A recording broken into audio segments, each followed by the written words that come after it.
Welcome back to my channel, you guys. Today I want to talk to you about business growth and how to put a plan and the resources together to achieve that business growth. What are the things required to scale up your business? There is an actual blueprint for that, and I'm going to share that blueprint with you today in this video. So hit the like button to help me get this video out to more people, and let's get right into it. The first thing we have to do to scale up our business is to put together a set of specific habits, and once we set those habits in place and apply them, our business will inevitably grow. The number one habit is aligning your team members, especially the executive team, the team of your managers. They need to understand each other's differences and understand that they're different and be able to work together despite those differences. So that entails weekly meetings, ongoing education, and a self-improvement plan for each individual within the organization. Your team needs to be able to have a discussion together to brainstorm ideas on how to make that business run better and which steps to take in order to grow that business. So the next time you sit down with your team of managers, you need to raise that question: is our business operating that way? And if the answer is no, then what steps do we need to make to get us there? Next thing is, what is the most important, and I would even say the most vital thing for your business right this very moment? The most important thing right now for my business, the most vital thing, is to grow the number of our members. We offer a membership with a standard set of benefits that each member is entitled to. And it's our team's job to offer and sell those members to new and existing customers. And that is a process that takes time, training, and alignment within the whole organization. The next habit is making sure you have a strong, established communication within the whole organization. In other words, if there is any kind of issue, for example, with a customer or with another employee, how quickly will this problem get resolved? That will be determined by how well is the communication established within your company, how quickly will this problem get to the manager who is responsible, and how quickly will that manager be able to solve that problem. Does that manager have all the resources that are required for them to resolve that problem? If you don't have such communication established, what's going to happen as a result? You're going to have those problems accumulate and they will not get resolved, and the outcome will be pretty painful, which can cost you your reputation or the whole business, depending on the severity of that problem. So essentially, you'll need to establish daily meetings in which you and your team can discuss those problems and think of ways to quickly resolve them. You can also think of potential problems that haven't happened yet and already set a strategy in place on how to tackle them if those problems do arise, or how to eliminate even the possibility of this problem ever happening. The next one is so important that it could even be number one because of its importance, and it is establishing accountability within your company, which means essentially having a person assigned to each goal that your company needs to reach. Each department needs to have its own manager that will be measured on the performance of their department. This manager will be accountable and responsible for achieving that goal or that metric that you're trying to measure.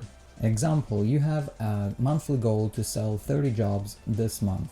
Now you need to establish a sales manager who will be responsible for that department to make sure that he provides training, one-on-one meetings with everybody in the department, with those people who work in the front lines that do the actual sales, and making sure that they achieve their goal. Let me give you one important note. Always have an idea of how your employees feel within the organization.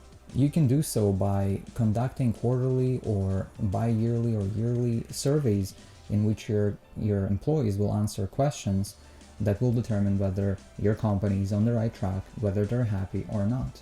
This can also help you figure out ways to make your business more efficient, because remember, you may be the professional in what you do, but your employees are the ones that do that daily routine work, and they know how to make it more efficient if you only ask them for it. Next one is customers' feedback. This one is a very overlooked concept, and a lot of people, especially smaller or new businesses, they don't utilize that. Notice how every major business, like every grocery store or every fast food restaurant, has a survey on their receipt paper that they invite you to take and participate in in which they will ask you, the consumer, of your experience with their company, with their business. This allows them to collect information on how they can improve their business to provide you with even better service or product next time you come by. And so when you don't offer that to your customers, you're taking away your chance to improve your business. So you see how this information is invaluable. What if you did 100 surveys for your existing customers and found out that there is one thing about your business that 90% of your customers absolutely hated, and it actually caused them to not come back to you? And here you're wondering why you don't have any repeat business from the existing customers.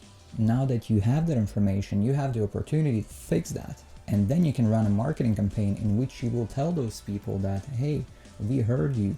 Now we removed or modified that thing that 90% of you hated, and now it's either gone or it's much better. And those people will be curious to find out whether you actually fixed it or not, and they'll come back, and that can give you a lot of repeat business. And lastly, you need to measure the performance of your team and take the appropriate action whenever your team either does their job right or underperforms.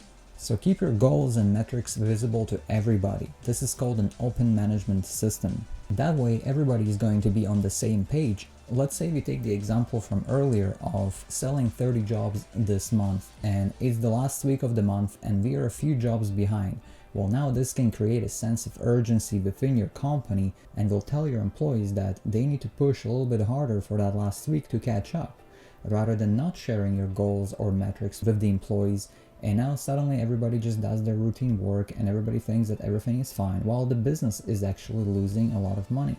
So there you have it, you guys, a few great and simple habits to implement into your business in order to build this foundation that will help your business to scale up. Leave some comments below with your thoughts on these habits, and feel free to ask me any questions. If you like this video, hit the like button, and if you want to see more of those videos in the future, subscribe and hit the bell so that you don't miss the notification. Don't forget to grab your free stock on Robinhood from the link below, and 4 free stocks that you can get by signing up on Webull from the link below and depositing $100 into your first account. Thank you everybody for watching, and I will see you in the next one.